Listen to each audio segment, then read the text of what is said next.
Sa kasalukuyan po ay patuloy pa rin ang pag-iral ng habagat sa malaking bahagi ng Luzon.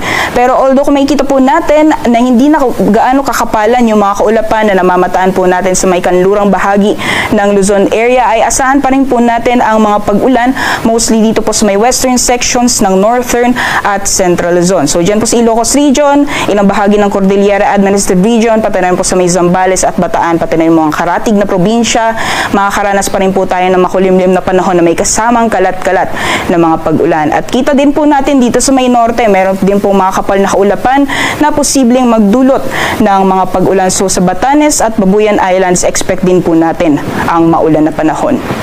Sa may bandang south naman po, dito sa Mindanao, may namamataan din po tayong mga kapal na kumpul na kaulapan na dulot ng epekto ng Intertropical Convergence Zone or ITCZ. At dahil po dito sa ITCZ, expect din po natin ang maulan na panahon sa may southern and western portions ng Mindanao.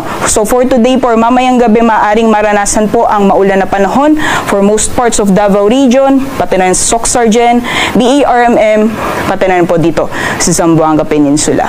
For the rest of the country naman po, wala tayong namamataan na kumpul na kaulapan na posibleng magdulot ng tuloy-tuloy na mga pag-ulan. So asahan pa rin po natin ang generally fair weather conditions, pero ngayong gabi po ay posible pa rin ang mga isolated rain showers o mga panandalian na mga pag-ulan. Sa ngayon po ay wala naman tayong minomonitor na low pressure area o bagyo sa loob at labas ng ating area of responsibility, pero next week ay posibleng may sama ng panahon na posibleng makaapekto po sa malaking bahagi ng ating bansa. Kaya patuloy po tayong mag-antabay sa mga weather updates na ilalabas ng Pag-asa sa mga susunod na araw.